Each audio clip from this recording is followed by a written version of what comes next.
오늘은 사도신경 14번째 시간인데요. 주보랑 조금 제가 제목을 바꿨습니다. 제가 어제 말씀을 준비하다가 보니까 분량이 너무 길어지는 거예요. 오늘은 거룩한 공예와 성도의 교제인데요. 내용이 너무 많아지고 특별히 이 내용이 조직신학적으로는 교회론에 관한 겁니다. 교회론이 굉장히 중요한데 수박 겉핥기식으로 넘어가면 안 될 것 같아서 제가 잘랐어요. 또 너무 길면 졸 수 있잖아요.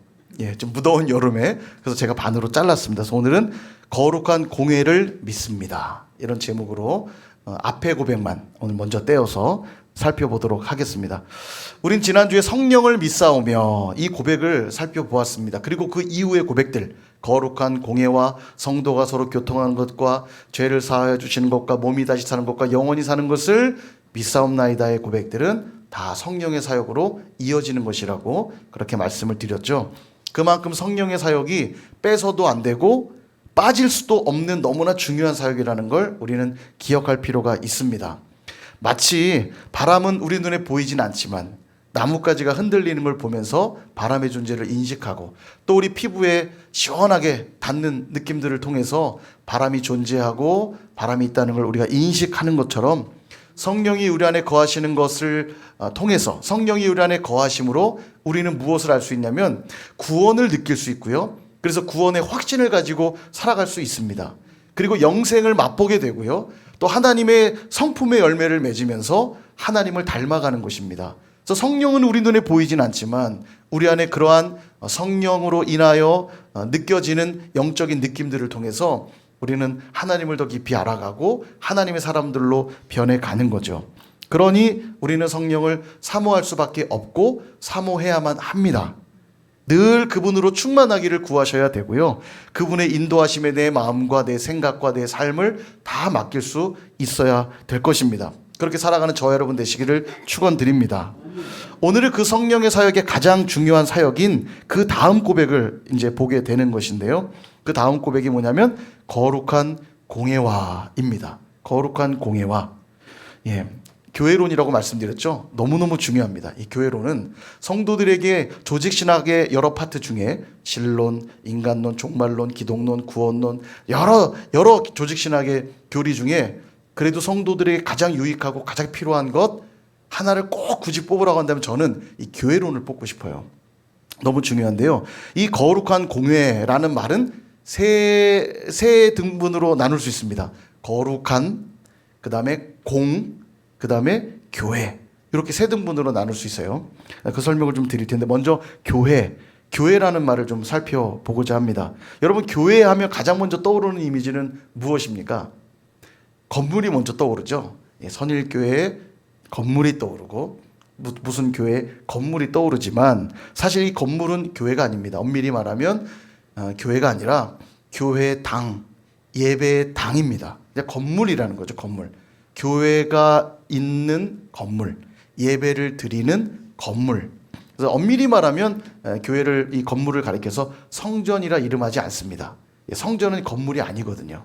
교회는 건물이 아니거든요. 그럼 교회는 무엇인가? 오늘 읽은 본문에 보니까 16절에 베드로가 주님을 향해 이런 고백들이죠. 주는 그리스도시요 살아계신 하나님의 아들이십니다. 이런 고백을 해요. 그랬더니 주님이 뭐라고 말씀하시면 18절 내가 네게 이르노니 너는 베드로라 내가 이 반석 위에 내 교회를 세우리니 음부의 권세가 이기지 못하리라. 이렇게 말씀합니다. 그러니까 베드로 너가 했던 그 고백 주는 그리스도시요 살아계신 하나님의 아들이십니다 라고 했던 이 고백 위에 내가 교회를 세울 것이다 이렇게 말씀하고 있는 겁니다. 근데 여러분 베드로란 이름 자체가 반석이란 뜻이거든요. 그런데 여기 말씀해 보니까 내가 이 반석 위에 교회를 세우리니 그러니까 베드로 위에 교회를 세우시겠다는 뜻도 되죠. 저는 일정 부분 맞다고 생각해요. 베드로가 교회이기 때문이 아니라 베드로처럼 누구라도 주는 그리스도시요 살아계신 하나님의 아들이라고 고백한다면 베드로가 아니라 누구라고 해도 바로 그 고백을 한 그자 위에 내가 교회를 세우겠다. 이 말씀하고 계신 거예요. 그들을 나의 교회로 삼겠다. 이렇게 말씀하고 있는 것입니다. 고린도전서 1장 2절에 보니까 교회를 이렇게 정의합니다. 우리 같이 한번 읽어보도록 하겠습니다. 시작. 고린도에 있는 하나님의 교회 곧 그리스도 예수 안에서 거룩하여지고 성도라 부르심을 받은 자들과 또 각처에서 우리의 주 곧 그들과 우리의 주 되신 예수 그리스도의 이름을 부르는 모든 자들에게. 여러분, 이 교회를 뭐라고 정의했냐면 본문을 잘 보시면, 이 말씀을 잘 보시면 두 가지로 정리하고 있죠. 첫 번째는 예수 안에서 거룩하여지고 성도라 부르심을 받은 자들, 그들이 교회래요. 그러니까 예수를 믿고 있다면 예수를 믿는 그들이 교회라는 거예요. 그러니까 저와 여러분이 예수를 믿고 있다면 저와 여러분은 뭡니까? 교회예요. 저희가 교회입니다. 두 번째는 뭐냐면 예수 그리스도의 이름을 부르는 모든 자들, 그들이 교회라고 말합니다. 복수형이 되죠. 그러니까 예수를 믿는 자들이 모인 모임이 교회다, 이렇게 말씀하는 겁니다. 그러니까 교회는 두 가지로 정리할 수 있어요. 하나는 예수님을 나의 주 나의 하나님으로 고백한 자들이 교회요, 그렇게 주의 이름을 부르는 자들이 모여있는 모임이 교회라는 것입니다. 정리가 되시죠? 정리가 되셔야 되는데, 아멘. 이게 오늘 교회론 너무 중요합니다. 잘 들으셔야 돼요. 잘 들으셔야 됩니다. 그러니까 우리가 흔히 선일교회라고 말하는 건 이 건물을 가리키는 것이 아니라 저와 여러분이 예수의 이름을 부르며 모여있는 이 모임이 지금 선일교회인 것이에요. 자, 그럼 질문해 볼게요. 우리가 원적산에 모여 예배드리면 거기는 무슨 교회죠? 원적산 교회 아니고 선일교회입니다. 선일교회. 원적산에서 모여도 저희가 그곳에 모여서 예배한다면 저희는 선일교회로 모인 거예요. 이 건물에서 벗어났다고 안 선일교회 아니고 선일교회예요. 원적산 교회 되는 게 아니라 선일교회입니다. 부평역 앞에 모여서 예배를 드려도 우리는 무슨 교회? 선일교회인 겁니다. 다만 우리가 하나님께 더 잘 예배하고 기도하기 위해서 이 건물을 정해서 이곳을 우리의 교회로 둥지를 트고 이 예배당에서, 이 교회당에서 선일교회가 이루어지는 거예요. 그러니까 이 건물도 교회라 불러도 됩니다. 안 된다는 뜻은 아니에요. 근데 본질적인 의미에서 이 건물이 교회가 아니고 저와 여러분이 교회라는 거예요. 이거 되게 중요한 개념이에요. 구약시대에 성전이 있었죠. 유대인들은 이 성전을 굉장히 소중히 여겼습니다. 물론 특별한 건물이죠. 그러나 왜 이 건물이 특별한 건물이 될 수 있었죠? 바로 그 성전 안에 하나님의 임재가 있었기 때문입니다. 그래서 성전이 중요했던 건데 어느 순간부터 유대인들은 건물에만 집중하기 시작했어요. 하나님의 관심이 없어지기 시작하고 하나님 말씀에 관심이 없어지기 시작하고 건물만 집중하는 겁니다. 그러니까 하나님 말씀대로 살지 않으면서 하나님의 성전이 우리에게 있으니 어찌 이방인들이 우리를 유린하리요? 저 건물이 우리에게 있는데 건물에게 집중하기 시작했어요. 하나님이 그 건물을 완전히 무너뜨리신 겁니다. 로마에 의해 완전히 박살나죠. 바벨론 침공에 의해 성전이 완전히 무너지죠. 건물을 의지하기 시작할 때 그 건물은 더 이상 성전의 기능을 상실해 버리는 것입니다. 지금도 동일해요. 이 건물은 우리에게 중요한 건물입니다. 왜냐하면 이곳에서 우리는 하나님의 임재를 경험하고 하나님을 예배하는 공간이니까 중요해요. 근데 이것이 사라지고 이 건물만 중요해지기 시작한다면 교회의 중요한 의미들을 잃어버리는 거죠. 그렇게 사람의 손으로 세워진 성전은 실패했지만 하나님이 직접 성전을 이루세요. 바로 예수 그리스도를 이 땅에 보내사 십자가에 죽게 하심으로 참 성전을 이루신 것입니다. 그래서 이제 누구라도 그 참 성전 대신 예수 그리스도를 믿기만 하면 그 믿는 자들을 성전 삼아 하나님이 그들에게 거하시겠다는 거예요. 그러니까 그들이 뭐가 됩니까? 성전이 되고 교회가 되는 거죠. 그들을 성전 삼아 거하시는 그들이 바로 교회요, 성전이라는 것입니다. 그래서 성경은 이렇게 말씀하세요. 사도행전 20장 28절 후반절에 보니까 하나님이 자기 피로 사신 교회를 보살피게 하셨느니라. 교회를 어떻게 하셨대요? 하나님이 자기 피로 사셨대요. 그리고 골로새서 1장 18절 전반부에도 이런 말씀이 나옵니다. 그는 몸인 교회의 머리시라. 그는 누구냐면 예수 그리스도시거든요. 예수 그리스도는 몸인 교회의 머리. 그러니까 예수 그리스도가 머리시고 교회는 몸이다. 이렇게 말씀하는 거죠. 자기의 피값으로 삼바된 교회가 당신의 몸이라고 말씀하시는 겁니다. 그러니까 교회가 결코 가벼운 대상이 아니에요. 교회는 주님의 피값으로 산 그 어떤 가치와도 비교할 수 없는 아주 고귀한 공동체이고요. 그리고 주님의 몸이라 말하고 있는 겁니다. 그러니까 결코 가볍게 여기서는 안 되는 거죠. 그래서 교회는 너무 존귀합니다. 여러분, 교회 안에 있는 여러 우리가 이제 기구들이 있죠. 여기 뭐 의자도 있고 피아노도 있고 강대상 마이크 여러 도구들이 있습니다. 그래서 우리가 흔히 이제 성물이라고도 불러요. 예, 교회 안에 있다고 그래서 거룩한 물건으로 여깁니다만, 물론 귀하죠. 잘 관리해야 됩니다. 그러나 이 건물 안에 있는 이 기구들이 거룩한 것이 아니고 사실은 무엇이 거룩한 거냐면 교회된 저와 여러분이 귀한 것입니다. 하나님이 이 건물 안에 계시겠다는 게 아니라 예수 그리스도를 믿는 저와 여러분 안에 거하시겠다고 약속하신 거거든요.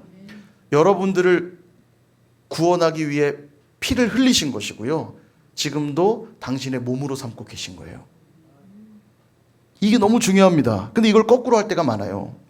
교회 안에 있는 기구들은 소중하게 다루면서 교회된 서로를 향해 함부로 대하는 경우들을 보게 됩니다. 누가 정말 중요하냐면 이런 게 중요한 게 아닙니다. 여기 있는 저와 여러분 한 분 한 분이 소중한 거예요. 교회거든요. 주님이 피값으로 사셨고 지금도 주님이 그 안에 거하시며 역사하고 계세요. 근데 여러분 이걸 놓치니까 이 교회론이 없으니까요. 성도들한테 함부로 하는 겁니다. 예. 그래서 교회론이 중요하다는 거예요. 근데 사람한테는 관심이 하나도 없고 이런 것만 소중히 여기시는 분들이 있어요. 교회를 깨끗하게, 건물을 막 깨끗하게 관리하고. 물론 중요합니다. 해야 되지만 더 중요한 건 뭐냐면 저와 여러분이에요. 주님이 이 건물 때문에 죽으신 게 아니고 저와 여러분 때문에 죽으신 거예요. 옆에 계신 분에게 당신은 이 세상 무엇보다 소중한 존재입니다. 한번 이야기해 주십시오. 아멘. 아멘이시죠? 뿐만 아니라 그렇게 모여있는 우리의 이 모임이 너무 소중한 거예요. 왜냐하면 이 모임을 이루게 하시려고 주님이 피 흘리신 거거든요. 그리고 우리가 모여있는 이 예배 드리고 예수 이름으로 모인 이 그룹 위에 주님이 임재하시기를 기뻐하세요. 그래서 시편 22편에도 보면 이스라엘의 찬송 중에 거하시는 주여 이렇게 찬양합니다. 우리가 모여 찬양하고 주의 이름을 높일 때 그곳에 거하신대요. 거하다라는 단어가 거주하다라는 뜻이에요. 그러니까 하나님이 온 땅을 두루 다니다가 내가 오늘은 어디에 있을까, 어디에 임재할까 찾아다니시다가 주님을 찬양하는 자들이 나타나면, 한마디로 하나님의 교회가 딱 있으면 그곳에 거하시기를 기뻐한다는 거예요. 그곳에 머무르시는 겁니다. 그래서 오늘 예수 이름으로 모인 우리의 모임이 너무너무 귀한 모임인 거예요. 그런데 이런 교회 공동체를 세상과 똑같은 조직체로 만들어버리거나 인간적인 친교 집단으로 만들어버리면, 그렇게 전락시킨다면 이는 주님의 보혈을 무색하게 만드는 것이고 주님의 몸을 함부로 대하는 것이에요. 세상의 모임과는 다른 모임인 것이에요. 사실은 세상하고 자꾸 비교하시는 건 좋지 않습니다. 그래서 본질적으로 다른 모임이에요. 세상하고는요. 그런데 오늘날 잘못된 교회론으로 무장한 성도들이 꽤나 많습니다. 좀 더 정확하게 잘못된 교회론으로 무장한 재직들이 정말 많아요. 예. 교회론이 엉망이면 절대 바른 신앙생활을 할 수가 없습니다. 그리고 그 교회는 절대 성장하거나 부흥하지 못해요. 너무 당연하지 않나요? 몸 어딘가가 망가져 있다면 그 몸을 회복하기 전에는 건강한 생활이 불가능한 겁니다. 여러분, 교회론이 엉망이 돼 있는 이상은 그 교회는 절대 건강한 신앙생활을 할 수 없고요. 성장하거나 부흥할 수가 없습니다. 그래서 성도들에게 정말 중요한 게 이 교회론이에요.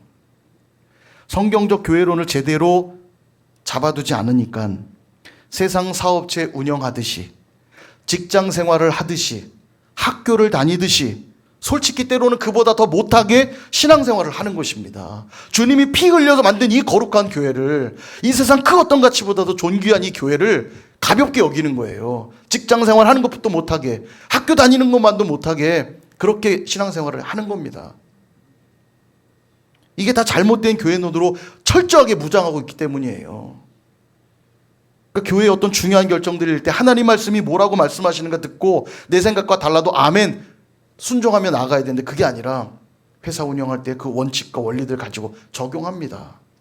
그러니까 여기 이윤 남기려고 하고 교회는 거룩한 낭비를 하는 곳인데 영혼 살리고 선교하고 구제하고 전도하며 거룩한 낭비를 하는 곳인데 자꾸 재정을 쌓아두려고 그러고 자꾸 건물만 높이 올리려고 그러고 엉뚱한 짓 자꾸 하는 거예요. 교회와 무관하게. 이게 다 잘못된 교회론 때문입니다. 그러므로 교회된 우리의 사명은 무엇이냐? 열심히 교회에 출석하는 정도로 끝나시면 안 돼요. 우리의 사명은 이 땅에 교회답게 살아내는 것. 이게 우리의 사명이 되어야 되는 것입니다. 그렇다면 어떻게 사는 게 교회답게 사는 것인가? 두 번째 의미를 살펴봐야 되는데 거룩한이란 뜻입니다. 우리가 교회를 살펴봤죠? 이번에 거룩한. 교회는 반드시 어떤 교회여야 되나요? 거룩한 교회여야 돼요. 교회는 어떤 교회여야 되냐? 딱 한마디로 정리하십시오. 그러면 거룩한 교회여야 합니다. 이렇게 대답하시면 돼요. 우리가 그 신앙 고백한 겁니다. 오늘도 거룩한 공회와, 이 거룩한 공회가 거룩한 공교회와 이런 뜻이거든요.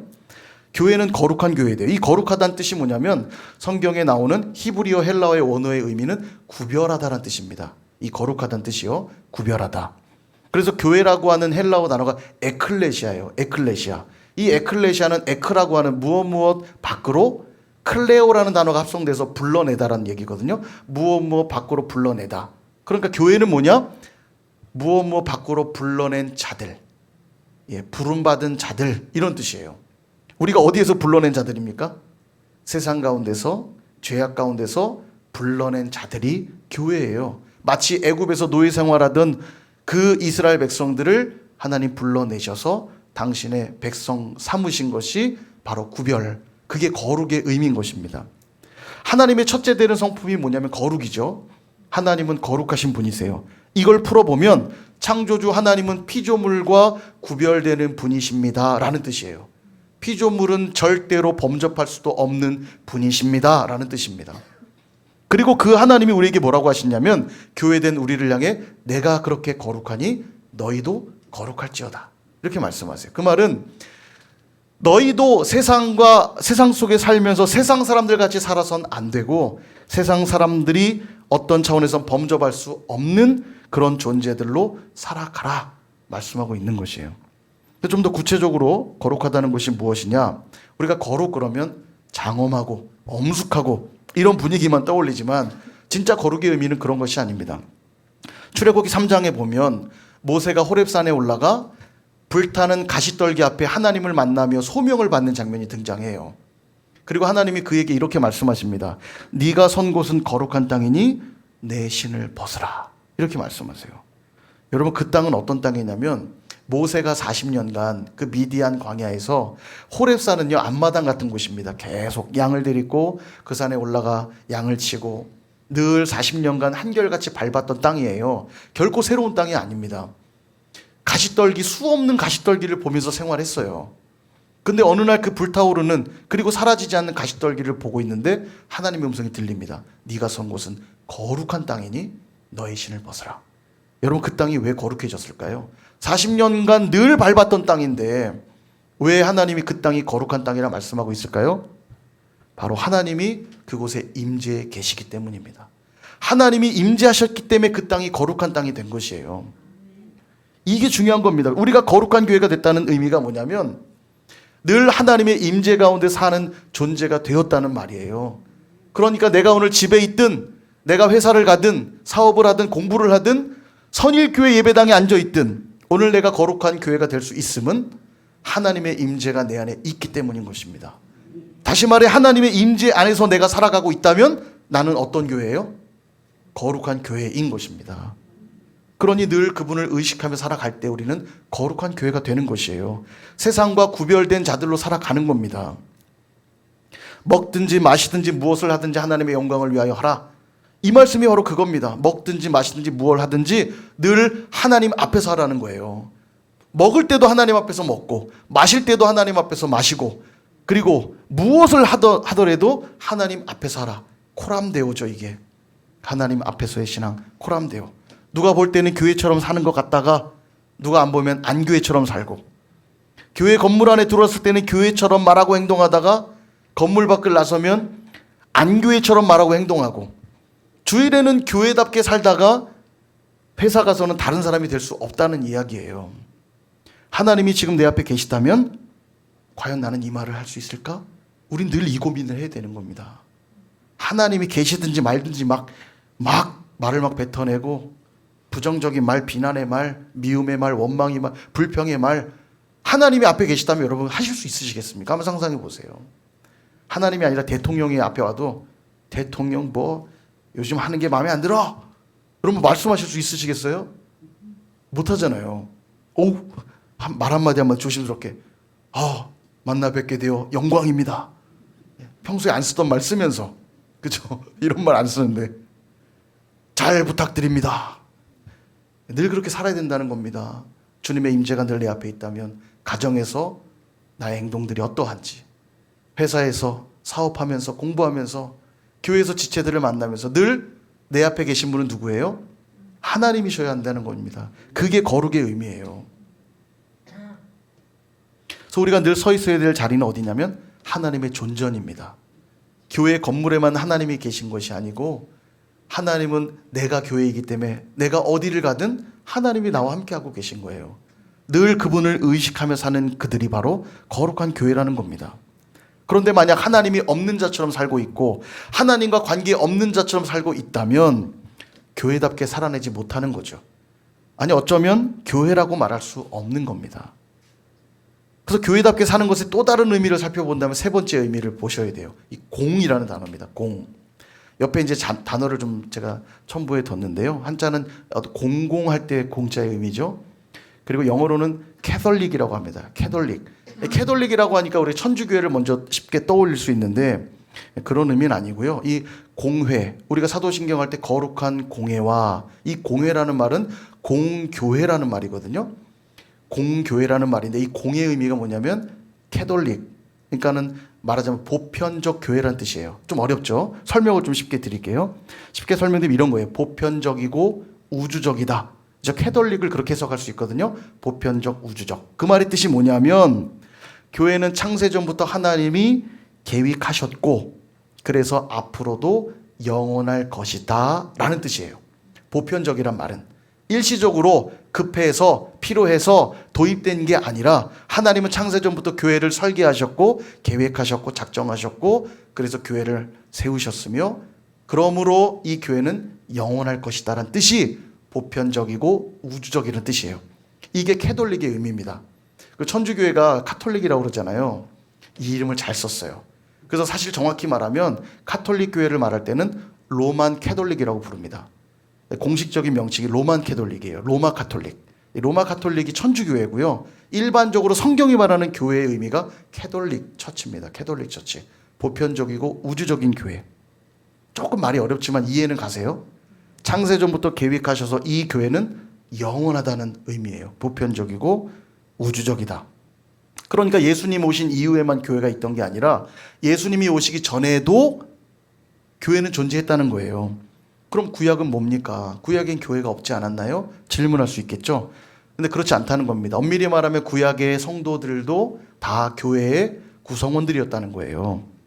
그래서 여러분 이 사실을 잘 이해했던 스데반 집사님이 죽기 전에 마지막 멋진 명설교를 하잖아요. 사도행전 7장에 명설교를 할 때 구약에 대한 이야기를 쫙 펼쳐 보이면서 이런 얘기를 합니다. 사도행전 7장 38절 시내산에서 말하던 그 천사와 우리 조상들과 함께 광야 교회에 있었고 또 살아있는 말씀을 받아 우리에게 주던 자가 이 사람이라. 여러분 광야에서 이스라엘 백성들이 다니던 모습을 이 스데반 집사님이 뭐라고 표현하냐면 광야 교회라고 표현해요. 이 교회의 개념을 정확히 이해하고 있었던 거죠. 스데반 집사님이요. 이 엄청난 이야기인 거예요. 구약의 많은 하나님의 사람들 아브라함, 이삭, 야곱, 요셉, 다윗, 다니엘 그리고 신약의 12제자와 바울 사도, 바나바 수많은 사람들까지 이 모든 성경의 인물들이 다 하나님의 교회의 지체들이라는 거예요. 느낌이 좀 달라지지 않으세요? 아무 느낌 없으세요? 그러니까 우리 모두는 천상 교회의 하늘 교회의 성도들인 거예요. 저와 여러분뿐만 아니라 앞서 말씀드린 모든 성경의 인물들이. 그러니까 나중에 하나님 나라 가면 진짜 반갑게 인사하게 되겠죠.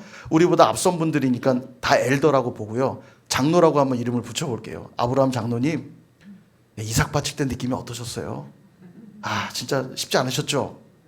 저도 자식 키워봤는데 그거 어떻게 그렇게 하셨나 몰라요. 예, 말씀드릴 수 있는 거예요. 요셉 장로님, 형들 용서 그거 어떻게 한 겁니까? 때려주고 싶지 않으셨나요? 예? 다윗 장로님 물맷돌 던지는 거 한번 보여주시면 안 돼요? 기가 막히게 던지셨을 것 같은데. 오늘 일부 예배 때는 우리 청소년들 다니엘과 세 친구 이야기 요즘 보고 있는데요.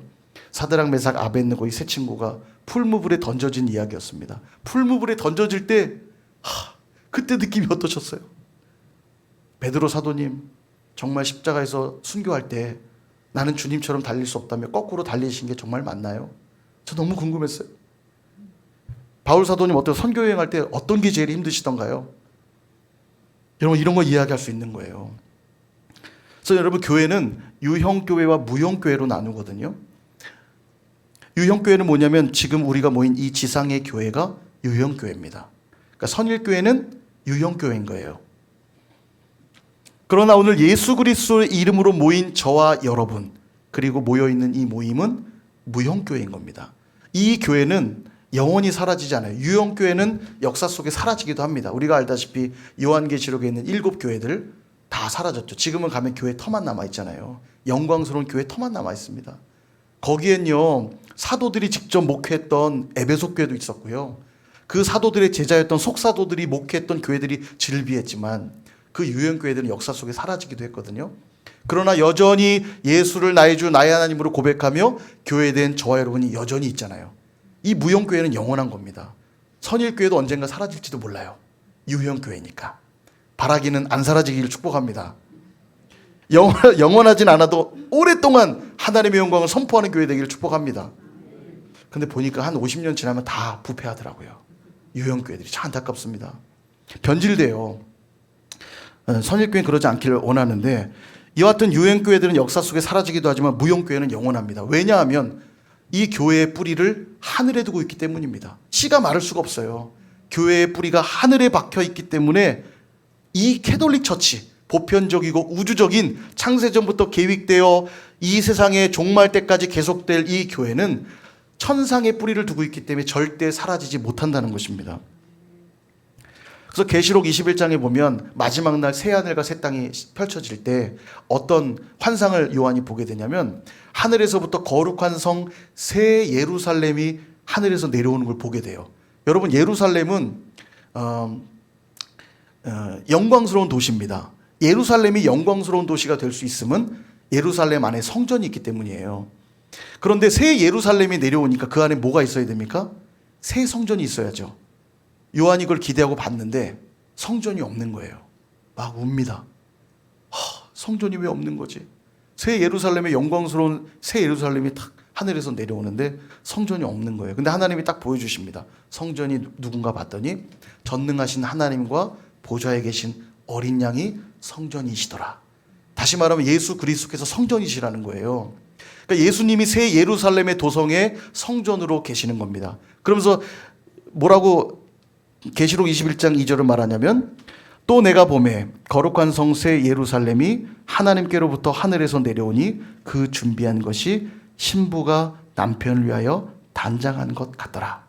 이 새 예루살렘이 신부고 남편은 그럼 누구예요? 성전이신 예수 그리스도.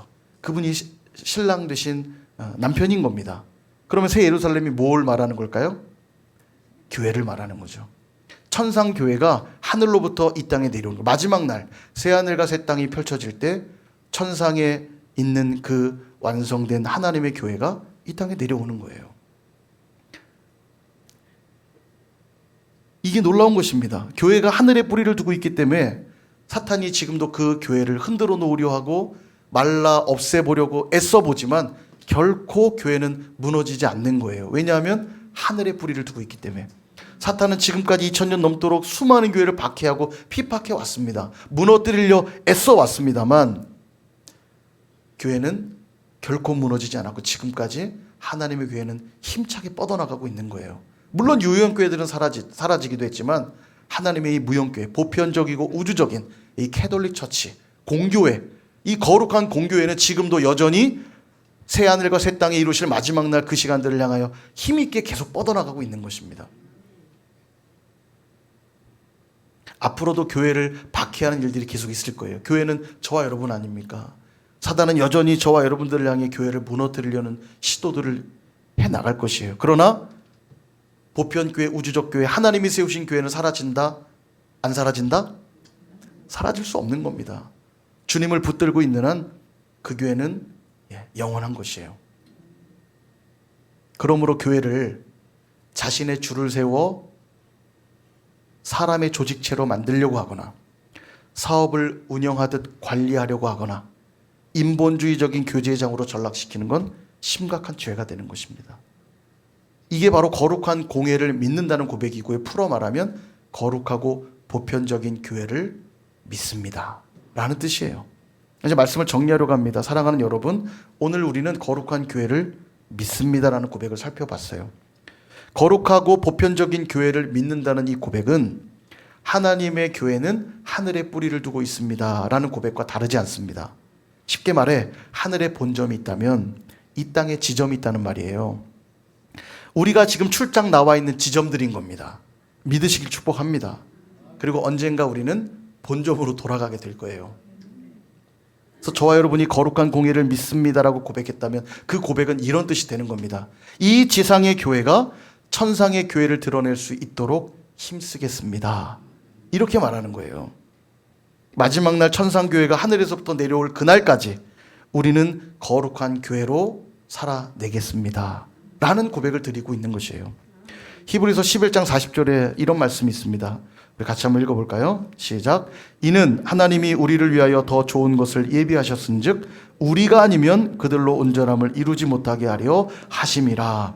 아멘. 이 말씀이 뭐냐면 히브리서 11장은 믿음의 장이잖아요. 믿음의 사람들이 쫙 설명되고 있습니다. 누구는 어떠했고 믿음으로 어떻게 살았고 쫙 설명한 다음에 제일 마지막 절이거든요. 이 마지막 절이 이렇게 말하는 거예요. 믿음의 사람들을 쭉 소개하고는 그들의 믿음의 삶이 어떻게 완성되느냐면 우리가 아니면 온전해지지 못한다는 거예요. 그러니까 그들의 살아왔던 믿음의 삶이 누구로 인하여 완성되냐면 오늘 믿음으로 살고 있는 교회된 저와 여러분을 통해 완성된다는 것입니다. 우리도 그들처럼 믿음으로 살아낼 때 하나님의 교회가 완성된다는 거예요. 그러니까 우리의 사명이 얼마나 엄청난 건지 몰라요.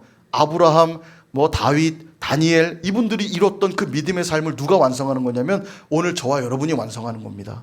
그분들이 살아냈던 믿음의 방식 그대로 우리도 그들을 본받아 똑같이 믿음으로 살아낼 때 우리는 하나님의 교회를 완성해 가는 거예요. 이 지상의 교회가 천상의 교회를 나타낼 수 있도록 힘쓰는 삶을 그렇게 살아가는 것입니다. 그래서 이 말을 아주 쉬운 말로 제가 다시 설명드리면 우리 이 천상교회의 수석 장로님은 우리 아브라함이시고요. 운영위원장님은 모세시고요. 선교위원장님은 누굴까요? 저는 바울로 뽑았는데 많을 수 있죠. 바울이시라고 저는 생각하고. 예배위원장은 누구시겠까요? 전 다윗. 예배하는 다윗. 예배위원장님 다윗. 교육위원장님은 누구로 할까? 제가 막 고민했는데 사무엘 선지자로 해봤습니다. 끝도 없어요. 제가 어제 계속 고민했는데 얼마나 많은 성경의 인물들이 이 천상의 교회를 세워나갔는가. 얼마나 귀한 분들이 참 많았는가. 그리고 이제 그 다음 불려질 이름이 누구냐면 저와 여러분인 겁니다. 저와 여러분이 바로 이 천상교회의 성도로서 여전히 그 교회를 세워나가는 사명을 감당하고 있는 거예요. 그래서 여러분 교회의 실체는 땅에 있는 것이 아니고 하늘에 있는 것입니다. 그래서 그 교회의 머리는 그리스도요. 우리는 그분의 몸인 것입니다. 그러므로 절대로 교회를 이 땅의 조직으로 폄하해서는 안 돼요. 사람의 생각과 방식으로 사업을 운영하듯 해서도 절대로 안 됩니다. 반드시 하나님 말씀에 입각하여 성령의 인도하심 따라 세워가야만 하는 것입니다. 그래서 이번 한 주도 저와 여러분이 예수 그리스도를 믿음으로 거룩한 교회로 세워졌음을 기억하시고 교회로서 살아가실 수 있길 축복합니다. 그리고 우리 선일교회가 천상의 교회를 드러내는 그런 교회로 쓰임받기를 주님의 이름으로 축원드립니다.